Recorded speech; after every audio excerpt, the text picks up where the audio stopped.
Hello everyone, welcome to learning science. आज का topic है interference in wedge shaped film. आज हम जो है interference in wedge shaped film के बारे में पढ़ेंगे। A wedge-shaped film is a thin film having zero thickness at one end and progressively increasing to a particular thickness at the other end. Wedge-shaped film जो है वो एक thin film है जिसके एक end पे thickness जो है zero होगा और उसका जो thickness है उसके बाद इंक्रीज होता जाएगा और पर्टिकुलर थिकनेस तक वो पहुंचेगा at the other and. Consider a wedge shape film having two sides PQ and PR form a very small angle theta. हम कंसिडर करेंगे कि हमारे पास दो साइड्स है, एक साइड है PQ और दूसरा साइड है PR और ये दोनों जो है एक दूसरे के साथ बहुत ही छोटा सा एंगल बनाता है विच इज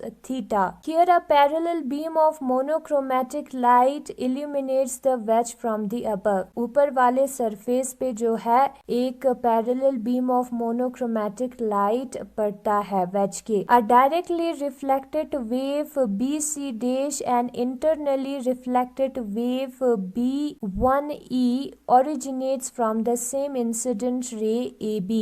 अब यहाँ पे इंसिडेंट रे जो है वो AB है। ये जो रे AB है वो ऊपर वाले सरफेस PR से रिफ्लेक्ट होता है अलोंग BC डैश और नीचे वाला सरफेस PQ से रिफ्लेक्ट होने के बाद फिर से वो ऊपर की तरफ रिफ्लेक्ट होता है जिसको हम कहते हैं इंटरनली रिफ्लेक्टेड अलोंग B1E और ये दोनों रे जो ऊपर से रिफ्लेक्ट हुआ है वो AB का पार्ट है, AB से निकला है। ठीक है। The path difference between these two rays varies along its length due to variation in film thickness। Film के थिकनेस में वेरिएशन होने के वजह से जो पाथ डिफरेंस है उसमें भी चेंज आता रहता है and alternate dark and bright fringes are observed on its top surface और ऊपर वाले सरफेस पे हमें alternate bright और dark fringes देखने को मिलता है।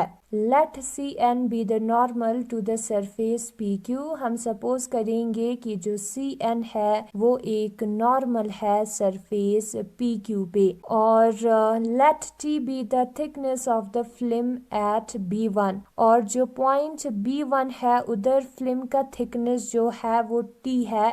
हम सपोज करते हैं यहाँ पे अलग अलग पॉइंट पे थिकनेस अलग होगा, जैसे कि पॉइंट P पे थिकनेस जो है वो बिल्कुल 0 है। ठीक है। Draw B1O perpendicular to PQ पे हमें एक दूसरा परपेंडिकुलर भी ड्रॉ करना है जो कि B1 से आया है which meets BC at O when produced। तो ये जो B1 का परपेंडिकुलर है वो O पे मीट करेगा BC के एक्सटेंशन से।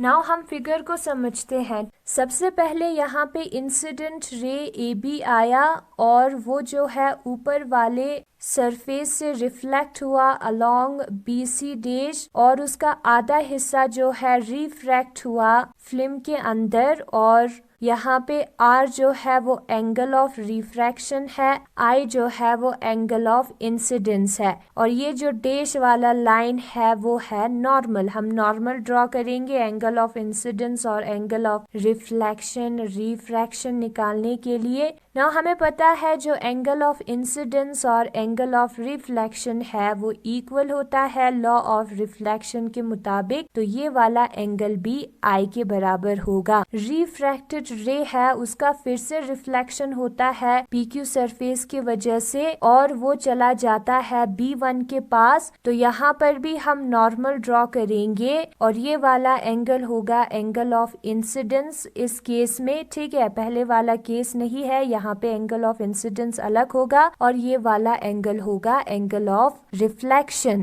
पहले वाले सरफेस पे नॉर्मल है उसको एक्सटेंड करके लाएंगे तो ये जो नॉर्मल है GN वो पहले वाले नॉर्मल को N पोजीशन पे इंटरसेक्ट करता है। नाउ हम यहाँ पे ट्राइंगल BPS को कंसिडर करेंगे। यहाँ पे P एंगल जो है वो थीटा है पहले से दिया है और B पे एंगल जो है वो 90 डिग्री होगा क्योंकि ये जो लाइन है वो नॉर्मल है, तो हम निकालेंगे एस पे एंगल, एस पे एंगल को हम सपोज करते हैं कि एस है, एंगल एस है, ठीक है। अब हमें पता है कि एक ट्राइंगल के अंदर तीनों एंगल को जब हम सम करेंगे तो 180 के बराबर आता है। तो थीटा प्लस 90 प्लस एस जो है वो 180 के बराबर आएगा। 180 माइनस 90 करेंगे तो बचेगा 90, तो हमारा एस एंगल होगा 90 माइनस थीटा। तो ये वाला एंगल है 90 माइनस थीटा। ये है एक लाइन एन और ये है दूसरा लाइन पी क्यू जो कि एक दूसरे को इंटरसेक्ट करता है एस पे। तो हमें पता है वर्टिकल एंगल्स बनेगा, ये एंगल्स जो है वो वर्टिकल एंगल्स है और ये दोनों इक्वल होगा। ये एंगल हमें पता है 90 माइनस थीटा है, तो ये वाला एंगल भी 90 माइनस थीटा होगा। नाउ हम इस ट्राइंगल को कंसिडर करेंगे एस सी एन। यहाँ पे जो एस एंगल है वो है 90 माइनस थीटा, हमने अभी निकाला था। सी एंगल जो है वो है 90 डिग्री और एन एंगल का हमें पता करना है। तो हमें पता है एक ट्राइंगल के अंदर जो तीनों एंगल्स का सम है वो होता है 180। तो 90 minus theta plus 90 plus n, इस एंगल के बारे में हमें पता नहीं है तो हम सपोज करते हैं ये है angle n is equal to 180 आएगा। 90 प्लस 90 हो जाएगा 180, तो होगा 180 minus theta plus n is equal to 180। 180 और 180 हो जाएगा कैंसिल, तो बचेगा n minus theta is equal to 0 और n बराबर आएगा हमारा थीटा के। तो ये वाला एंगल है हमारा थीटा। नाउ हम इस एंगल को, ये जो r प्लस थीटा एंगल है वो कैसे आया है उसको देखते हैं। हमें पता है कि एक ट्राइंगल में से एक साइड को अगर हम एक्सटेंड करके लेके जाए, यहाँ पे हमने सी एन को एक्सटेंड करके एन जी कर दिया है, तो ये वाला एंगल जो है वो बन जाता है एक्सटीरियर एंगल। इसी तरीके से बी सी को अगर हम एक्सटेंड करेंगे तो ये वाला एंगल बन जाएगा हमारा एक्सटीरियर एंगल। तो ये जो एक्सटीरियर एंगल है वो इंटीरियर एंगल्स के सम के बराबर होता है, दो इंटीरियर एंगल्स के सम के बराबर होता है। सी जो है इसी एंगल से कनेक्टेड है, तो बाकी के जो दो एंगल्स है जो कि उससे कनेक्टेड नहीं है उसके सम के बराबर होगा। जो इंसिडेंट एंगल है फिल्म के अंदर वो होगा r प्लस थीटा और उसका रिफ्लेक्शन हुआ है, और हमें ये भी पता है कि इंसिडेंट एंगल और रिफ्लेक्टेड एंगल सेम होता है, तो ये वाला एंगल भी होगा r प्लस थीटा। नाउ हम एक और ट्राइंगल कंसिडर करेंगे, ये वाला ट्राइंगल DBB1, ठीक है। ये जो ट्राइंगल है उधर ये वाला एंगल होगा 90 डिग्री, क्योंकि हमने D से परपेंडिकुलर ड्रॉ किया है टू B1, तो ये वाला एंगल होगा 90 डिग्री। और ये वाला एंगल हमें कैसे मिलेगा, ये जो लाइन है, ये जो डैश वाला लाइन है वो PR पे नॉर्मल है, तो ये हो जाएगा 90 डिग्री। और ये है एंगल ऑफ रिफ्लेक्शन जो कि एंगल ऑफ इंसिडेंस के बराबर होगा, तो ये वाला एंगल है I, तो ये अंदर वाला एंगल होगा 90 माइनस I। तो हमें मिल गया दो एंगल, एक एंगल है 90 और दूसरा एंगल है 90 माइनस I। नाउ हमें निकालना है B1 वाला एंगल। B1 वाला एंगल को निकालने के लिए हमें क्या करना है, हमें वही रूल अप्लाई करना है कि एक ट्राइंगल के अंदर तीनों एंगल का सम 180 होता है। तो 90 minus I plus 90 plus B1 जो है 180 के बराबर होगा। हमें निकालना है B1 एंगल, उसको जब हम सॉल्व करेंगे तो हमारा B1 एंगल जो है वो I के बराबर आएगा। अब यहाँ पे हमें फिगर में क्लियरली दिख रहा है कि जो DC डैश और B1E रे है वो दोनों सेम डिस्टेंस ट्रेवल करता है DB1 के बाद। तो पाथ में कहाँ डिफरेंस आएगा, AB रे से निकला है ये दोनों रेस, तो पाथ डिफरेंस जो है BD है, कौन से रे का, BC डैश का है, और दूसरा रे B1E यहाँ तक कैसे पहुंचा है, B1 तक ट्रैवल करके BC फिर CB1। पाथ डिफरेंस है BC डैश और BE के बीच में, वो हमें कैसे मिलेगा, delta is equal to N। पहले हम इस वाले पाथ को कंसिडर करेंगे तो यहाँ पे रिफ्रैक्टिव इंडेक्स आएगा N BC plus CB1 minus जो BC डैश है वो कैसे पहुंचा है D तक, BD के थ्रू, तो माइनस BD आएगा। ठीक है, यहाँ पे हम फिगर में क्लियरली देख सकते हैं कि जो BL प्लस LC है वो BC के बराबर है, तो वही हमने यहाँ पे किया है, BC के जगह पे BL प्लस LC लिखा है, plus CB1 minus BD। Now हम राइट एंगल ट्राइंगल BDB1 को कंसिडर करेंगे। कौन सा ट्राइंगल है, BDB1, और यहाँ पे हमें निकालना है sine of I, perpendicular upon hypotenuse. Perpendicular यहाँ पर है BD और हाइपोटेनस है BB1। Right angle triangle BLB1 को कंसिडर करना है। अब यहाँ पे जो BLB1 है उधर हमें एंगल निकालना होगा। सबसे पहले ये जो एंगल है, एंगल B, वो 90 डिग्री के बराबर है। ये जो डैश वाला लाइन है, लाइन N, वो PQ के साथ 90 डिग्री बनाता है, ये हमें पता है। और ये वाला एंगल R है, तो ये जो रिमेनिंग एंगल है वो 90 माइनस R होगा। और ये जो L है वो एक परपेंडिकुलर है, तो यहाँ पे L का एंगल होगा 90, तो 90 minus R plus 90 plus B1 वाला एंगल जो है वो 180 के बराबर आएगा। और उसको जब हम सॉल्व करेंगे तो B1 हमारा R के बराबर आएगा। ना इस ट्राइंगल में हमें साइन ऑफ R निकालना है, तो साइन ऑफ R होगा परपेंडिकुलर, जो कि इस केस में है BL यहाँ पे परपेंडिकुलर है, अपॉन हाइपोटेनस, यहाँ पर हाइपोटेनस है BB1, वही हमें पुट करना है। नाउ स्नेल्स लॉ के मुताबिक हमें पता है कि जो रिफ्रैक्टिव इंडेक्स है वो sine of I upon sine of R के बराबर होता है। साइन ऑफ आई और साइन ऑफ आर दोनों का वैल्यू हमने निकाला है, तो उसी को पुट करेंगे। यहाँ पे जो साइन ऑफ आर है उसको हमने उल्टा लिखा है, तो डिवाइड के जगह पे इनटू आएगा, और BB1 जो है वो कैंसिल हो जाता है, तो बचता है BD अपॉन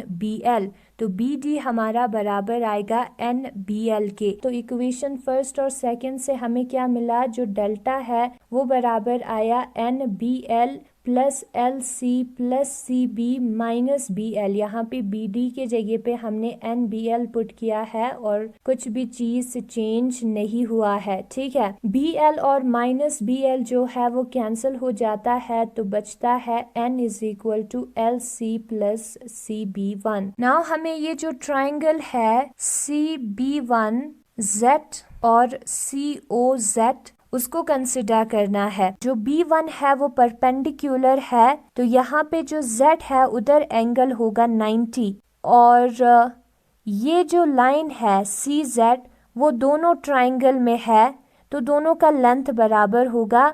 CZ का साइड दोनों में सेम होगा और Z एंगल दोनों में सेम होगा। नाउ हम अगर C एंगल को देखेंगे तो ये जो लाइन GN है वो 90 डिग्री है, जिसमें से आधा एंगल है R प्लस थीटा, तो बचा हुआ एंगल हुआ 90 माइनस R प्लस थीटा। और उसी तरीके से नीचे भी जो आधा एंगल है वो R प्लस थीटा है, तो बचा हुआ एंगल हुआ 90 माइनस R प्लस थीटा। तो यहाँ पे जो एंगल C है दोनों ट्राइंगल्स में, और जो साइड CZ है और जो एंगल Z है वो सेम है, तो ASA कॉन्ग्रुएंस रूल ये फॉलो करता है, जिसके मुताबिक बाकी सारे एंगल्स और साइड भी इक्वल होगा। तो ये जो B1Z है उसका थिकनेस T है, तो ZO का थिकनेस भी T होगा, और ये जो CB1 साइड है वो बराबर होगा CO साइड से। तो यहाँ पे हम CB1 के जगह पे CO लिख सकते हैं।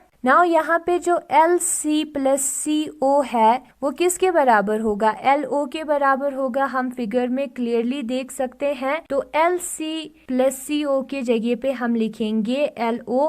डेल्टा हमारा बराबर आएगा NLO के, और O वाला एंगल कितना है, R प्लस थीटा है। यहाँ पे हम क्लियरली देख सकते हैं O वाला एंगल R प्लस थीटा कैसे आया, क्योंकि अल्टरनेट एंगल है, एंगल सी और एंगल ओ जो है वो अल्टरनेट एंगल है, तो r प्लस थीटा आएगा। तो ये जो ट्राइंगल है जो कि B1LO है, उधर L जो है वो 90 डिग्री है और O जो है वो r प्लस थीटा है।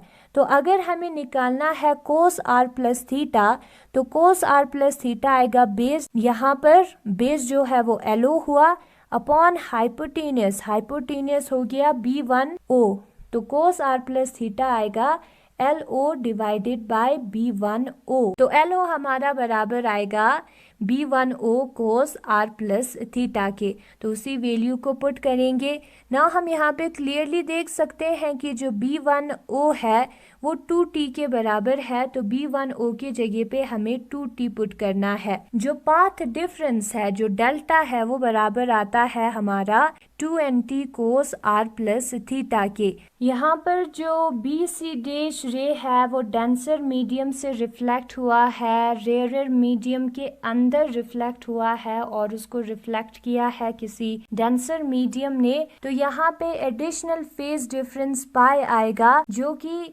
पाथ डिफरेंस लैम्डा अपॉन 2 के इक्विवेलेंट होगा। तो यहाँ पे हमें BD का यूज नहीं करना है, BD प्लस लैम्डा अपॉन 2 का यूज करना है इक्वेशन नंबर फर्स्ट में। तो BD प्लस लैम्डा अपॉन 2 का अगर हम यूज करेंगे तो यहाँ पे आएगा minus BD minus lambda upon 2। ये जो आगे के जितने भी टर्म्स है उसका वैल्यू हमने यहाँ पे निकाला है, सिर्फ लास्ट पे माइनस लैम्डा अपॉन 2 बचेगा। तो एक्चुअल पाथ डिफरेंस जो है रेस के बीच में वो होगा 2nt cos r plus theta minus lambda upon 2। फिर उसके बाद यहाँ पे हमें कंडीशन फॉर मैक्सिमम और मिनिमम को भी देखना है। मैक्सिमम इंटरफेरेंस पैटर्न जो है, the maximum of interference pattern occurs when the path difference delta is equal to integral multiple of lambda. Maximum interference pattern हमें तब मिलता है जब पाथ डिफरेंस डेल्टा जो है इंटीग्रल मल्टीपल ऑफ लैम्डा के बराबर हो, p लैम्डा के बराबर हो। तो मैक्सिमम के लिए हमें डेल्टा की जगह पे p लैम्डा पुट करना होगा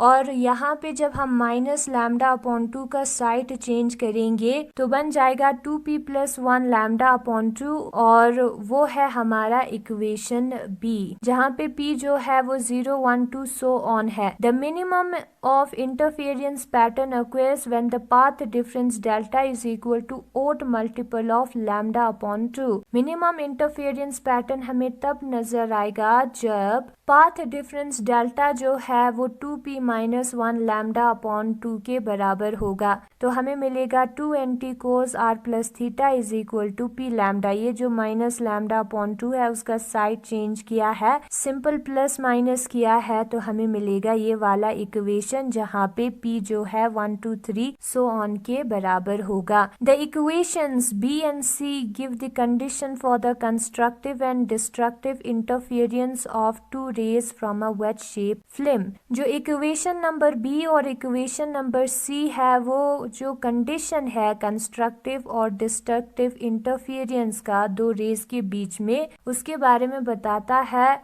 और अगर आपको ये वीडियो पसंद आया तो इस वीडियो को लाइक करें, लर्निंग साइंस को सब्सक्राइब करें। Thank you so much for watching.